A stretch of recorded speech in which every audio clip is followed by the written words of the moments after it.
Shalom a todos, bienvenidos a este segundo audio de nuestro libro Escatología Cabalística.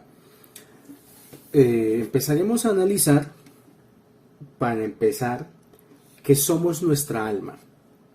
Dice así, el Rav Ben Zion Shafir en su libro Deja de sobrevivir y comienza a vivir, dice que durante muchos años su maestro, su Rebbe, en una secundaria ortodoxa y más allá de simplemente enseñarles a sus alumnos a estudiar, les enseñaba cómo vivir. Entonces, el Rab al principio del curso los retaba haciéndole la siguiente pregunta: ¿por qué no pecan? ¿Por qué no cometen pecados graves? ¿Por qué abstenerse de comer alimentos prohibidos por la Torá, o matar, o robar, o cometer adulterio? Pues obviamente sus alumnos, que venían de buenas casas y tenían una excelente educación ética y una moral religiosa pues estricta, se sorprendían y le decían, entre otras cosas, que Hashem se enojaría con ellos y que si se comportaban de esa manera su alma no entraría al Gan Edén, al mundo venidero, sino que sería quemada en el infierno por el resto de la eternidad. Este Rab entonces les decía lo siguiente: y que si sus almas sufren o disfrutan en el más allá, que sus almas se las arreglen como puedan. Los alumnos lo veían sorprendido, pues obviamente un Rab, una persona de tanto nivel, aconsejándole a sus alumnos a que hagan cosas malas. El Rab aprovechaba la oportunidad para explicarles que en el fondo no se trata del bien o del mal del alma, pues eso no es algo ajeno a ellos. No es como si al morir el alma sube al cielo, pues el alma no es una especie de pariente lejano. O sea, el alma no es un alter ego o es algo diferente a la persona. El alma es la propia persona. Es lo que somos a pesar de que hablamos sobre ella como si se tratara de algo externo a nosotros. Nos referimos a ella en segunda persona y esto es una gran equivocación, pues cuando morimos nuestro cuerpo es enterrado bajo la tierra, pero nosotros, no nuestra alma, que somos almas, continuamos viviendo. Yo no sé si ustedes se han cuestionado qué pasa después de la muerte. O sea, ¿qué viene después? Uno se apaga como si fuera un electrodoméstico y queda en un vacío oscuro. Pero bueno, ¿y si quedo en un vacío oscuro después de la vida, sigo existiendo? O sea, que la pregunta de fondo es: ¿la existencia es o no es más allá de esta vida y de esta experiencia de un cuerpo? Estas son preguntas duras, porque uno pues usualmente va viviendo y se encarga de estar viviendo y de llevar la vida como sea que toque, pero uno no se cuestiona, por ejemplo, ¿qué voy a sentir cuando este cuerpo pues deje de moverse, no funcione, cuando muera? Hay personas que se lo toman más hacia lo terrorífico. ¿Será que voy a estar consciente dentro del ataúd? ¿Voy a ser consciente de que me están enterrando? No sé, etcétera. Pero aquí lo que el Rab nos está diciendo es que todo lo que nosotros somos y hacemos va directamente hacia nuestra alma. Somos almas que vamos a continuar viviendo, porque la conciencia no se puede apagar. La conciencia es eterna. El mismo yo que piensa y siente y sigue vivo, existiendo aún después de haberse despojado de sus ropas, de sus vestimentas, que son el cuerpo. Aun si el cuerpo dejara de funcionar por completo, aun si los brazos, las piernas y todos los miembros del cuerpo de una persona dejaran de moverse por un accidente, Hasbe Shalom, por ejemplo, la persona que está dentro, el alma que está en el interior de esa persona seguiría siendo la misma que antes de haber perdido la movilidad en un accidente. Es como aquella persona que está en su automóvil y de pronto se estrella y el auto deja de funcionar, pero al pasajero no le sucede nada, tan solo queda atrapado allí adentro hasta que lo vienen con las grúas y con todo, no sé, con elementos de tránsito, con maquinaria especial, a mover las latas, a tratar de sacar el cuerpo de la persona. No sé, creo que todos habemos visto al menos en noticias esa experiencia, que algunas personas que tienen accidentes de tránsito no les pasa nada, pero están atrapadas entre las latas del vehículo. Eso es lo que nos está diciendo acá, que es similar a lo que le pasa al alma cuando el cuerpo sufre. O sea, el cuerpo puede estar magullado, igual que el ejemplo del automóvil, pero el alma va a estar ahí metida y está esperando, de una u otra forma, a que sea el momento de ser retirada de ese cuerpo. No podemos decir sobre esa persona que ya no funciona. Su coche ya no funciona, pero él, la persona que está allí adentro, está intacta y es la misma que era antes de que el coche se estrellara. Lastimosamente muchas veces pasa que muchas personas no valoran su vida, muchas personas ni siquiera son conscientes de que caminar es una bendición a tal punto que es un milagro. Es un milagro poder caminar por uno mismo, es un milagro poder subir y bajar escaleras, pero hay mucha gente que vive molesta, que porque le toca caminar mucho, que porque está cansada, que porque el sol, que porque esto, que porque lo que aquello, cuando lamentablemente cierto tipo de personas tienen que pasar por la experiencia de perder cierta movilidad de su cuerpo, tienen que sacar otro tipo de habilidades para seguir en el mundo. De hecho, muchas veces las personas que tienen limitaciones físicas son un ejemplo para nosotros en muchos niveles. Son los que nos motivan, porque uno dice, bueno, cuando yo era niño era usual en la empresa de mi padre comprar calendarios para regalarle a los clientes, justamente a final de año, para el año siguiente. Y esos calendarios tenían unas pinturas, unas obras de arte, que pues a decir verdad son obras de arte muy buenas. O sea, cuando yo las veía en los calendarios que mi padre compraba, eran unas obras de arte magníficas. Lo que yo ignoraba, que fui entendiendo conforme pasaba el tiempo, es que esas obras de arte no eran dibujadas por cualquier artista. Esas obras de arte eran dibujadas por personas que se habían quedado sin brazos y que pintaban o con la boca o con los pies. Entonces eso es impresionante y a la vez es muy chocante darse uno cuenta que las personas que uno cree que están limitadas van 3, 4, 5 escalones por delante que todos nosotros, los que supuestamente, entre comillas, somos normales. Y eso pasa porque nosotros no valoramos ese tipo de milagros que es tener un cuerpo funcional, un cuerpo sano. Nuestro cuerpo es como nuestro automóvil. Es una herramienta que utilizamos y muchas veces pensamos que si sufre un accidente o deja de funcionar, la persona deja de ser valiosa o deja de servir. La verdad es que esa persona sigue estando intacta y ahora solo necesita esperar a ser rescatada y sacada de allí. Cuando sea el momento adecuado, Hashem simplemente abrirá aquel cuerpo para extraer de su interior al alma que se encuentra allí atrapada. El cuerpo se convertirá en chatarra y será comido por los gusanos, así como un automóvil destrozado es triturado para aprovechar su material y convertirlo en otra cosa. Pero el alma es diferente, el alma regresará a Hashem y será curada de los raspones y las pequeñas heridas que este cuerpo le causó y regresará como una princesa al palacio del rey. El alma es lo que somos. El cuerpo es solamente una herramienta, y si ésta no funciona correctamente, limita aún más a la pobre alma, a la persona que se encuentra allí dentro. El Rav Shafir dice que en el libro titulado, abro comillas, La campana saltarina y la mariposa, cierro comillas, se cuenta la historia de un hombre que fue editor de una revista francesa, el cual sufrió un accidente y despertó en la cama de un hospital atrapado e incapaz de moverse. Allí se habla acerca de su vida después del accidente y describe todo lo que piensa y siente, sobre todo cuando sus hijos van a visitarlo, y está muy feliz de verlos, pero adolorido por no poderlos tocar. Este hombre tan solo podía parpadear con el ojo izquierdo y con base en ello, una terapeuta del lenguaje diseñó un método mediante el cual podía comunicarse con el mundo. Es de esa forma que pudo hacer que la gente conociera sus pensamientos.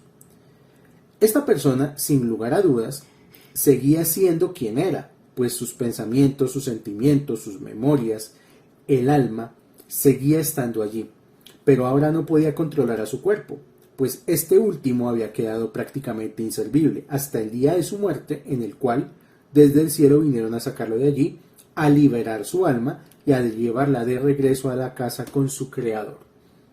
Hay una historia sobre un niño que no era muy bueno en el básquetbol y asistía constantemente a los partidos con su papá. Su padre se sentaba en las gradas con lentes de sol y se quedaba allí quieto, al pendiente del partido de principio a fin. Cuando el partido terminaba, el hijo iba con él, lo besaba, lo abrazaba y se retiraban juntos del lugar. Resulta que el hijo no era muy buen jugador y no se sentía bastante motivado a jugar, por lo cual el entrenador muy pocas veces le daba la oportunidad de entrar a la cancha. Una vez, en uno de los más importantes partidos de la temporada, el niño llegó a la cancha solo sin su padre, pero venía con mucha euforia y le pidió al entrenador que lo dejara salir a la cancha y brillar. Le dijo que por favor le diera la oportunidad y que no le iba a fallar. El entrenador lo dudó bastante, pero al ver la enorme insistencia del muchacho, no le pudo impedir que jugara, al menos durante un corto periodo de tiempo. Ese día, este niño jugó como nunca.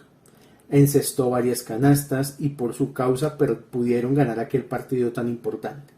Al final, pues cuando estaban celebrando el campeonato, el entrenador se acercó con el niño y le dijo: ¿te puedo hacer una pregunta? Sí, claro, dijo el niño.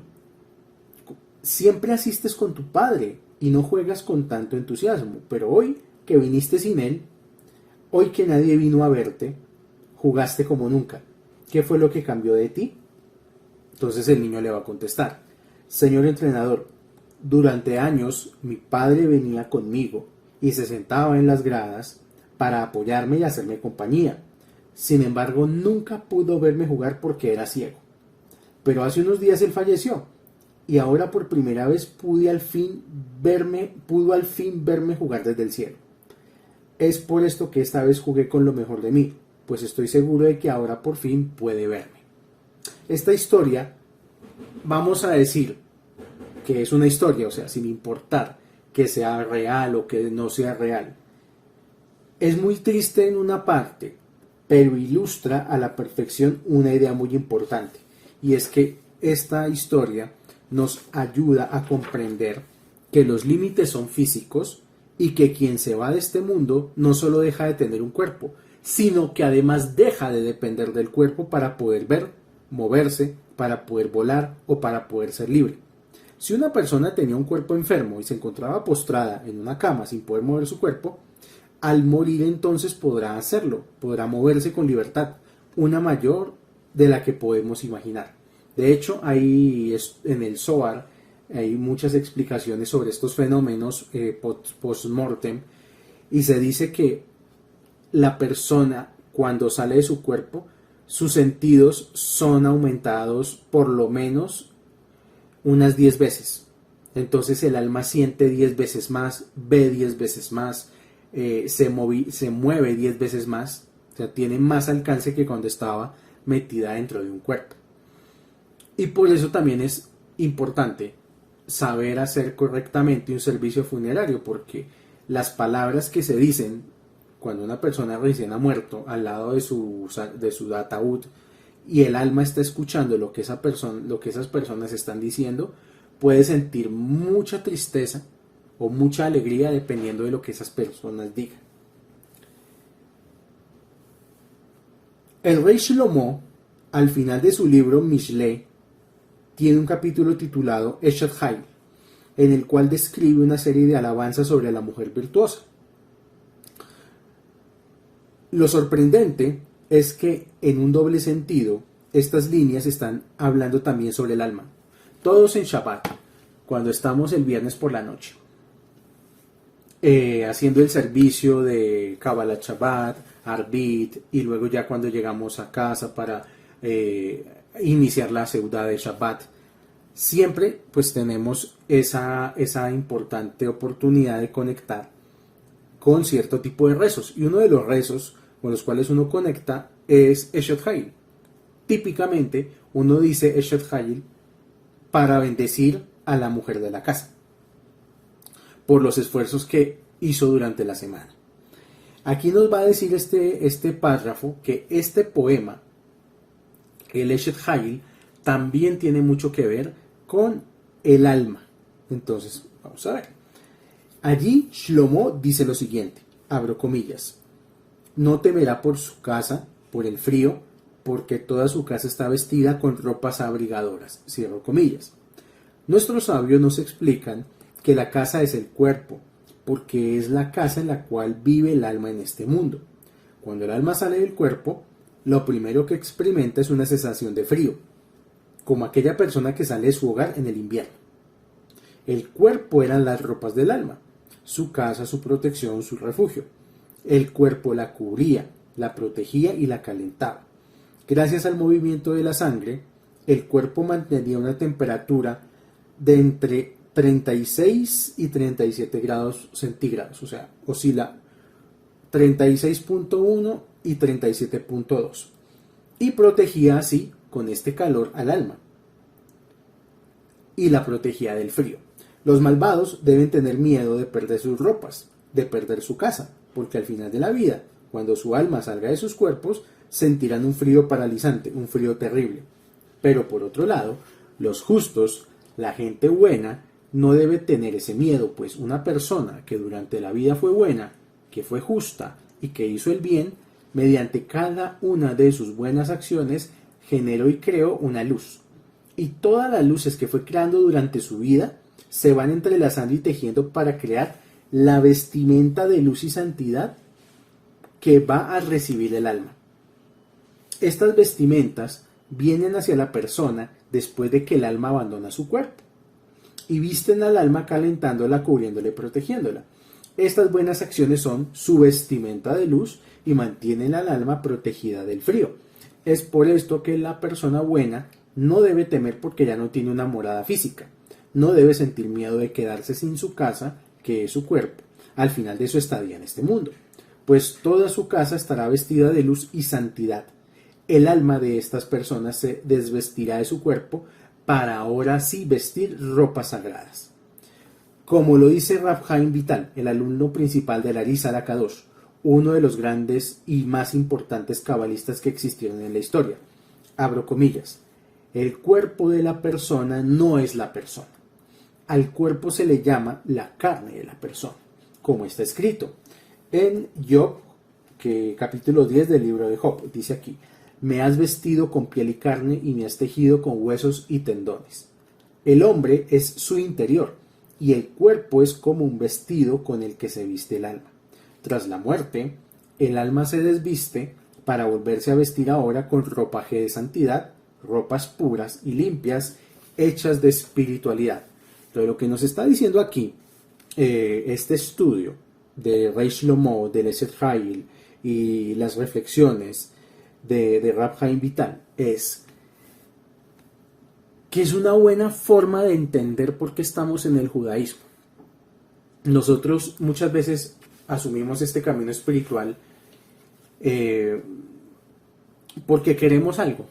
Queremos bienestar físico, queremos plenitud física, queremos felicidad física, queremos que todo esté bien, no tener problemas, tener felicidad, tener pareja, tener dinero. O sea, pensamos que eso es lo único que nos debería importar del camino espiritual. Y aquí nos está diciendo este libro maravilloso que las acciones buenas que nosotros hacemos no son para este mundo, no son para disfrutar en este mundo, aunque nos vaya bien en el mundo, porque no quiere decir que no nos puede ir bien, sí, nos puede ir bien, pero ese no es el objetivo. O sea, el objetivo no es triunfar en la vida, el objetivo es prepararnos para cuando el alma abandone el cuerpo, porque no tenemos sino un tiempo limitado de años para eso.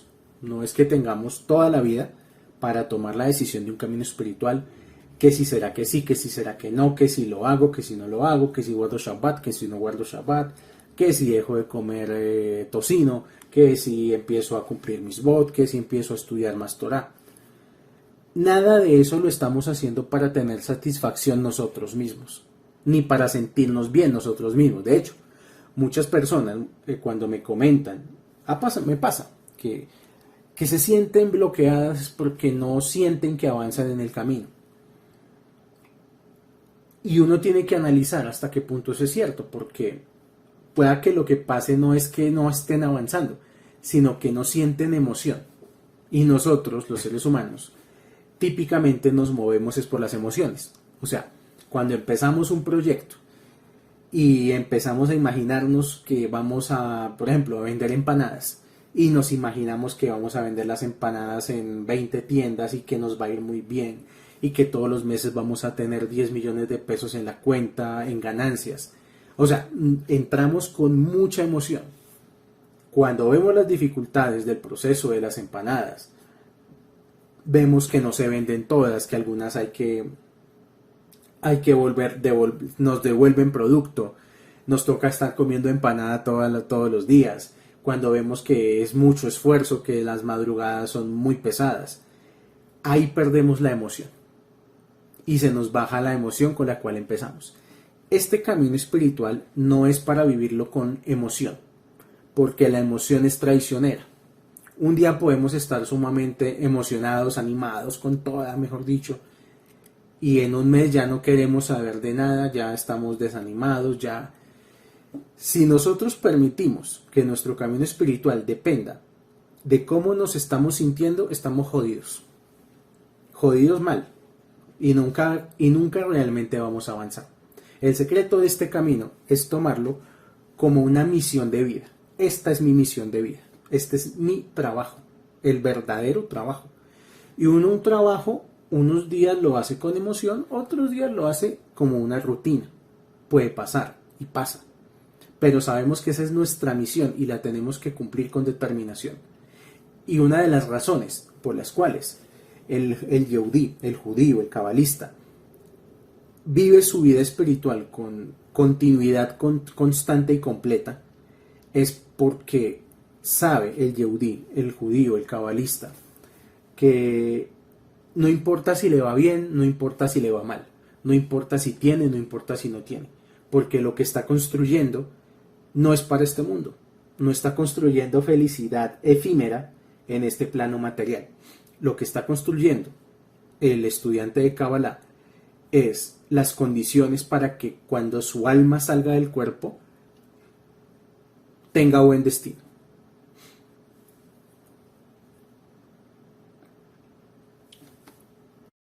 Título: La vela de Hashem.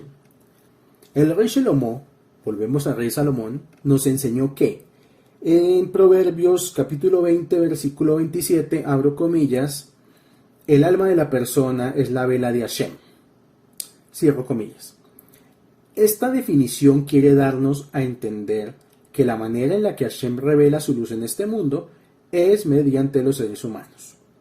Cada uno de nosotros tenemos una partecita de la luz de Hashem en nuestro interior y por lo tanto tenemos la capacidad de alumbrar al mundo y dotarlo de una increíble energía para poderlo mantener en movimiento. Cada uno de nosotros tenemos poderes creativos, tenemos algo para dar que nadie más tiene, somos los constructores y los arquitectos de este mundo y estamos aquí para iluminarlo de una o de otra manera. De hecho, en el tratado de Berajot, en la hoja 64, dice, Al Tikre Banaich el Abonaich, a los estudiosos de la Torá se les llama los arquitectos del mundo. Eso lo dice literalmente el Talmud, o sea que el mundo existe y es mundo porque los cabalistas, los Shomer Torah, los observantes de Torah, construyen el mundo a través de la Torah. La luz del alma es una extensión de la luz de Hashem Todopoderoso y por lo tanto es eterna. Es por eso que cuando alguien se va de este mundo, encendemos en su honor una vela. Es normal, sí, cuando una persona muere, se le pone una vela para demostrar que su luz sigue alumbrando en algún otro lugar. También lo hacemos para representar que ahora nuestro mundo es más oscuro de lo que era antes y que debemos adoptar las enseñanzas de la persona que se fue para dar luz, así como esa persona la daba. La vela encendida nos enseña que debemos imitar sus atributos y sus cualidades y seguir sus buenos caminos para iluminar el mundo, así como esa persona lo hizo. La vela de Hashem no se apagará jamás. y sigue brillando en otros mundos y en otras dimensiones. Es por eso que a lo largo de estas páginas estaremos tratando de entender el proceso por el que esta alma pasa y a dónde es que se va después de alejarse de este mundo, no sin antes explicar algunos conceptos filosóficos y místicos relacionados con el propósito de la vida y el resultado de aquello que dejamos en este mundo después de nuestra partida. Aquí yo quiero hacer un comentario, y es que la mayoría de la luz de los seres humanos nunca se va a revelar en vida. La luz del ser humano, para bien o para mal, se libera por completo es cuando la persona muere. Paso a dar ejemplos. Muchos de los grandes sabios de la Torá, los que hoy en día leemos y citamos en nuestros estudios, muchos de ellos, por no decir que casi todos, en vida fueron despreciados. Cuando estaban vivos, la gente los odiaba, los criticaba, les hacía el feo, los perseguía, y muchas veces la propia comunidad judía se encargaba de perseguir a los sabios de la Torá. O sea, en vida no obtenían absolutamente nada por sus enseñanzas ni por su luz. Pero cuando el sabio llegaba al momento de su muerte, su luz era completamente revelada. Y es inexplicable, pero es cuando realmente se ve la luz de ese sabio que no se le vio cuando era en vida, y su muerte revela toda la luz que traía por dentro. Y es por eso que son respetados como nuestros grandes sabios de la Torá hoy en día. Asimismo, la persona que no es tan buena, por decirlo suavemente, una persona que no hace cosas buenas, que todo el tiempo está como en cosas negativas, también su luz se va a revelar cuando muera, pero se va a revelar a través de lo malo. Ustedes, hay que hacer memoria y nos daremos cuenta. ¿Cuántas veces en los velorios no se habla mal del difunto? Ay, siquiera se murió ese tal por cual, cómo hizo de sufrir a la esposa, cómo hizo de mal en este mundo, no sé qué, si sé más. Y muchas veces, por no decir que una gran cantidad de veces, es en el propio funeral que toda la gente se entera de las cosas malas que la persona hizo en vida. Incluido que en el funeral es cuando aparecen los otros hijos que nadie les conocía, o la otra esposa que nadie le conocía. O sea, que toda esa negatividad la va a revelar también su muerte. Para bien o para mal, estamos en ese proceso. Entonces tampoco busquemos en vida que nos den halagos. El mensaje es ese, de este párrafo. No busquemos en vida que la gente nos respete, porque muchas veces, ¿por qué sufre el ser humano? El ser humano sufre porque es que no me respetan, es que no me dan mi lugar, es que no me valoran, es que nadie ve lo que yo hago por esta casa, es que. Cuando es todo lo contrario, nosotros, mucho mejor, si nadie nos valora, mucho mejor, porque estamos guardando toda esa luz para que sea revelada después. Incluso hay una segula en la Kabbalah, y es que cuando alguien te haga un favor, no des las gracias. Suena maleducado, de hecho, porque a uno le enseñaron que cuando uno hace un favor, tiene que dar las gracias. Y incluso los papás le dicen a uno, fulanito, ¿cómo se dice? Y a uno le dice el tío, gracias. Pero resulta que cuando uno da gracias, cuando uno está esperando las gracias por lo que uno hace, ya recibió su pago. Ya te dieron las gracias por lo que hiciste, ya no tienes nada que decir porque ya te dieron las gracias. En cambio, cuando una persona hace algo por los demás y no le dan las gracias, quiere decir que eso se lo están contando los mundos superiores y de los mundos superiores le tienen que pagar. Porque Hashem a todo le tiene que... O sea, Hashem tiene que tener cuentas perfectas. O sea, Hashem no puede dejar cuentas sin pagar. Y si una persona hizo mucho por los demás y nunca le dieron las gracias, Hashem le tiene que pagar. Muchas veces por eso es que mágicamente alguien se gana una lotería. ¿Okay? Porque tiene acumulado todo ese mérito. O tiene mérito para ir más alto en los mundos superiores. Entonces, es una forma muy bonita incluso para saber sobrellevar nuestras relaciones familiares, porque pasa mucho que los conflictos en las familias es por eso, porque es que no me dan mi lugar, es que no me reconocen lo que yo hago por esta casa, es que yo aquí hago y ustedes ni las gracias le dan a uno. Si no te dan las gracias, mucho mejor, porque eso Hashem te lo está guardando y te lo va a pagar. Título: ¿qué es aquello que el alma más desea en este mundo? Abro comillas. Esta es una cita de Jostein Gaarder, escritor noruego. El alma siente una añoranza amorosa por su verdadero origen. Y cierro comillas. ¿Qué crees tú? Le digo a cada uno de los que escucha este audio, ¿qué es aquello que el alma más desea en este mundo?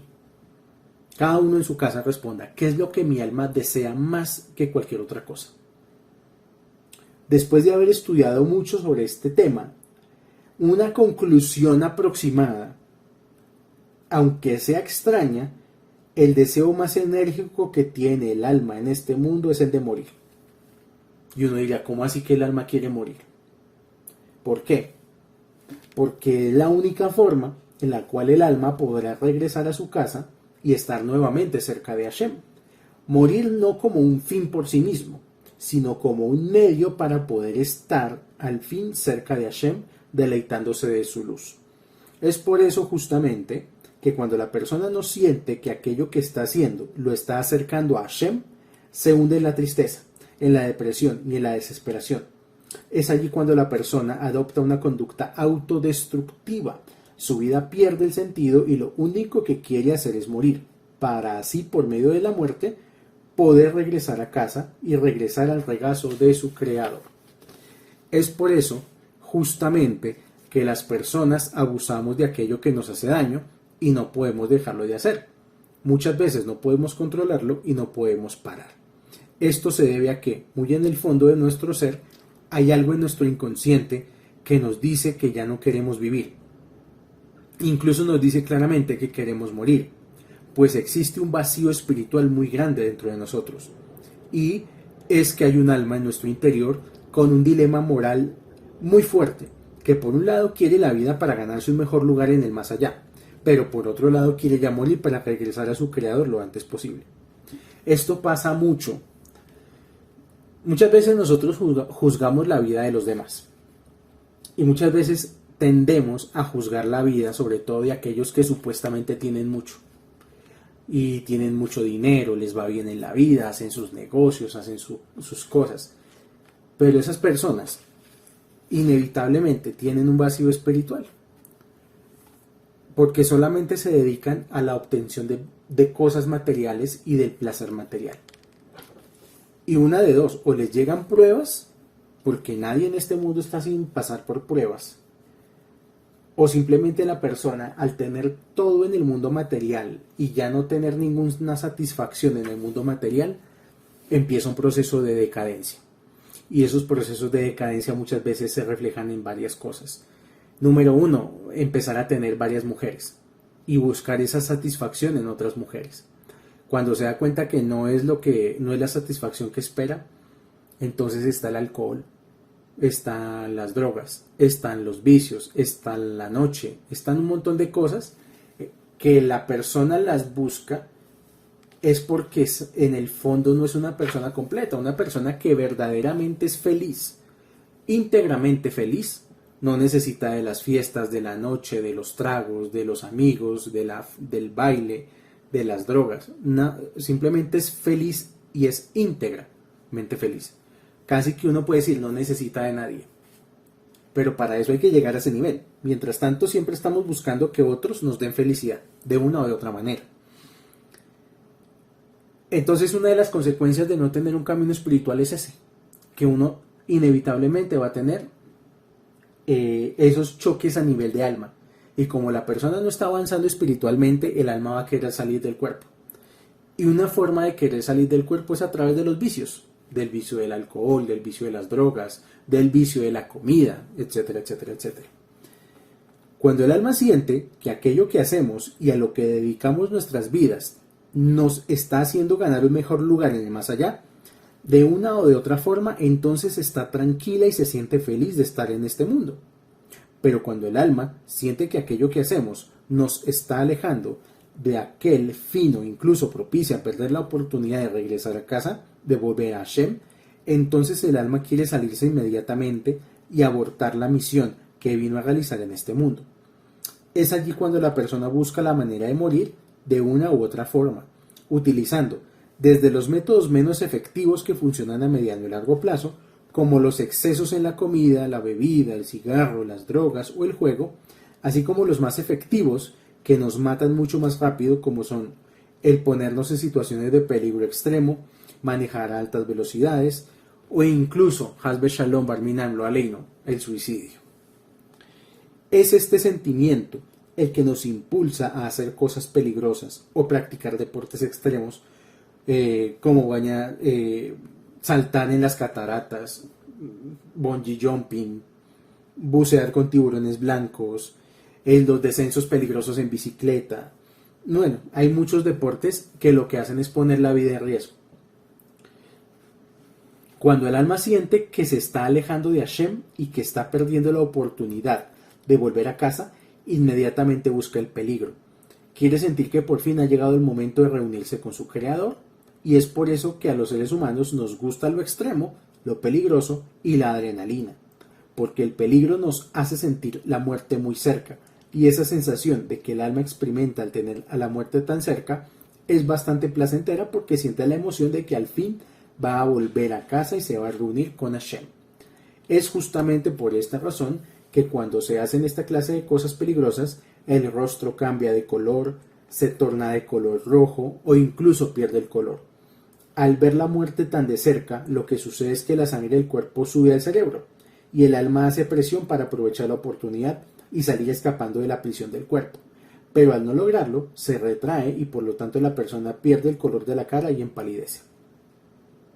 También es por esta razón que las personas disfrutamos tanto ir a las ferias y subirnos a los juegos más fuertes o entrar a la casa de los sustos, pues de esa forma simulamos la sensación de estar al borde del peligro, y eso, independientemente de que nos asusta, nos hace sentir muy cerca de la muerte. Poner en riesgo nuestro dinero en los casinos también deriva de la misma idea, ya que el dinero está muy conectado con nosotros en términos espirituales, pues se vuelve una extensión nuestra, de nuestro poder, de nuestra energía, de nuestro alcance y de nuestras vidas.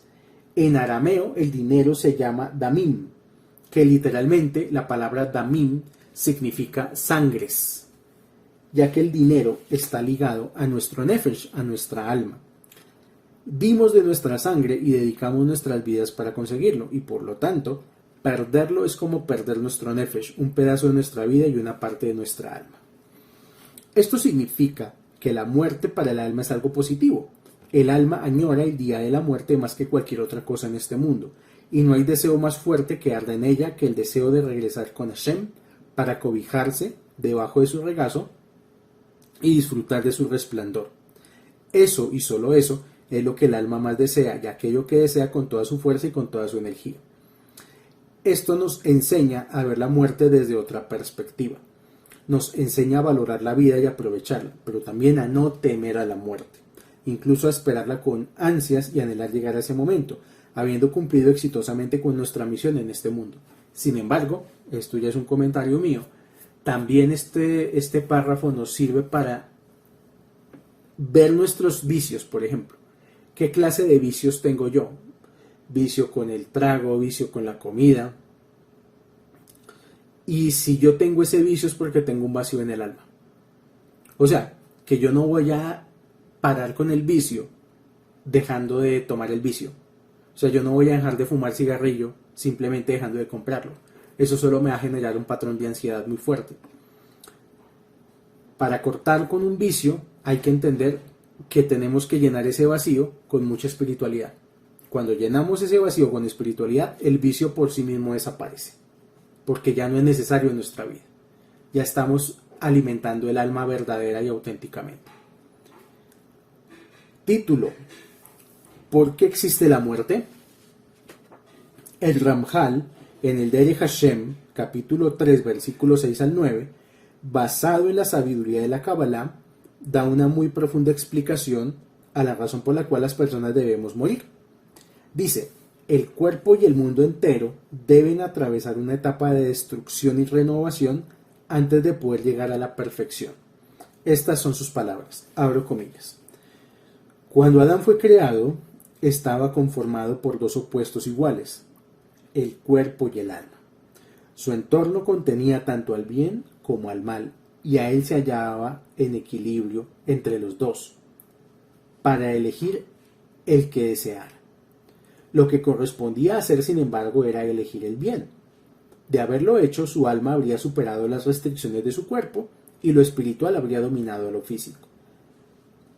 Hubieran alcanzado inmediatamente entonces la perfección y la habría conservado para siempre.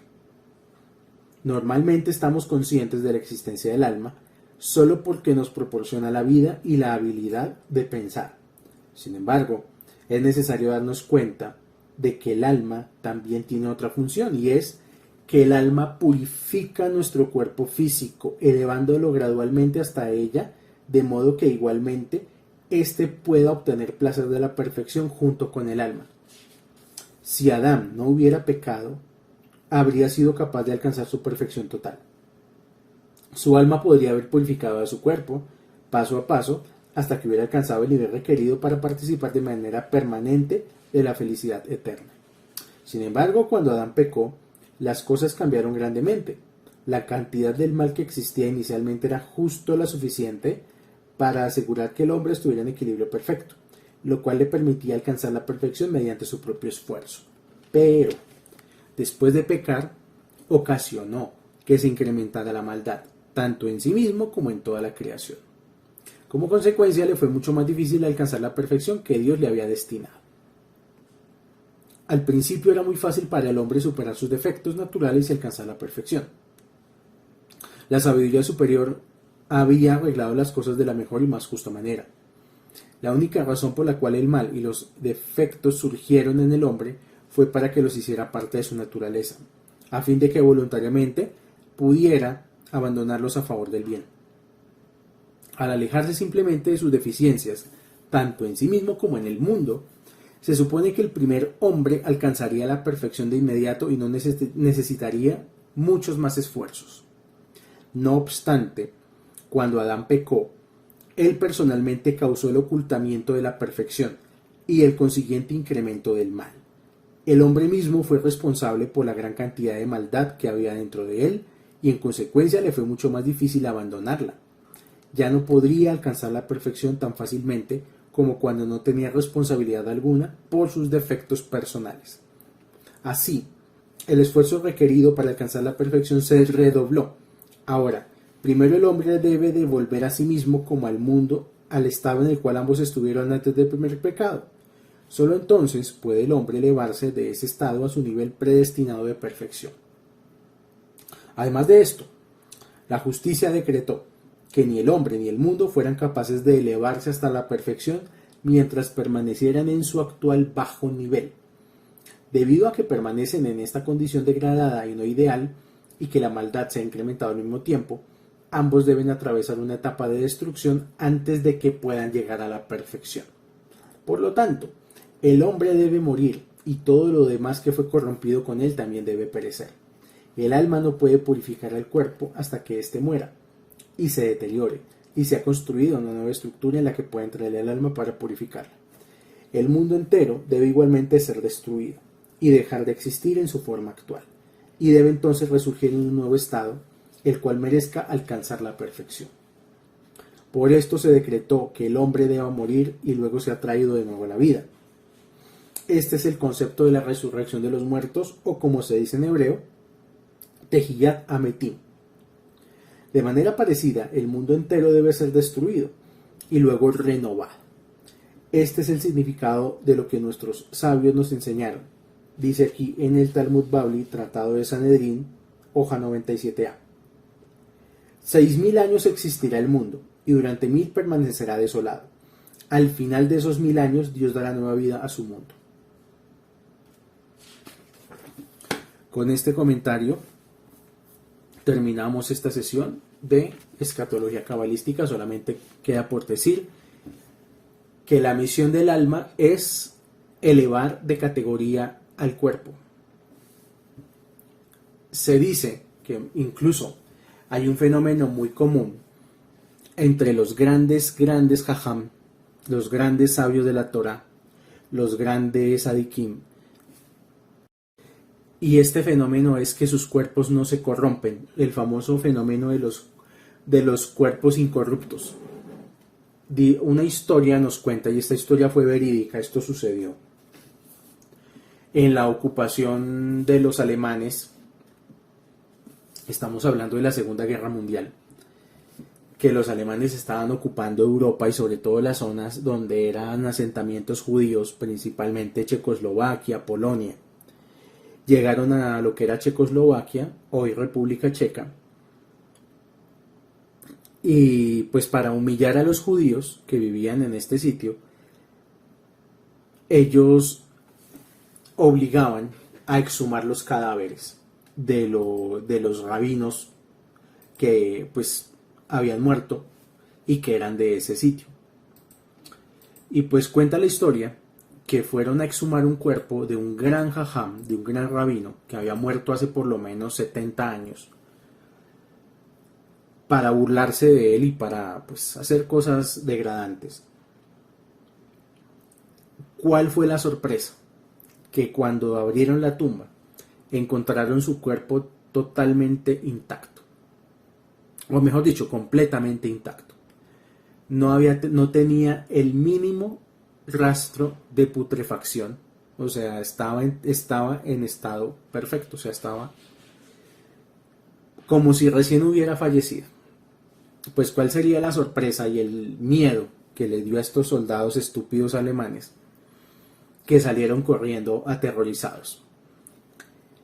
Cuando una persona se llena de santidad a través del estudio de la Torah, a través de la Kabbalah, a través de las misbot, a través de atraer Kedushá, esta Kedushá va también a parar al cuerpo. Esta Kedushá no solamente es para el alma, pues resulta que el cuerpo también se ve beneficiado y el cuerpo queda en un estado elevado. Las personas que mayormente en su vida no hicieron nada bueno ni nada malo, o se encargaron de hacer de cosas mayormente malas, pero nunca conectaron con la Torah ni con la Kedushá de la Torah, pues esas personas, su cuerpo pues no tiene ningún valor en los mundos superiores, y su único destino es que se lo coman los gusanos. Es que esos cuerpos se corrompan y pues se vuelvan putrefactos. Con esta historia y con este ejemplo, también para motivar a las personas a que sigan conectadas más que nunca con la Torah y con la Kedushá, la santidad de la Torah. Con esto, ahora sí, terminamos este estudio y nos vemos para el próximo capítulo de Escatología Cabalística. Shabbat Shalom, Shalom para todos.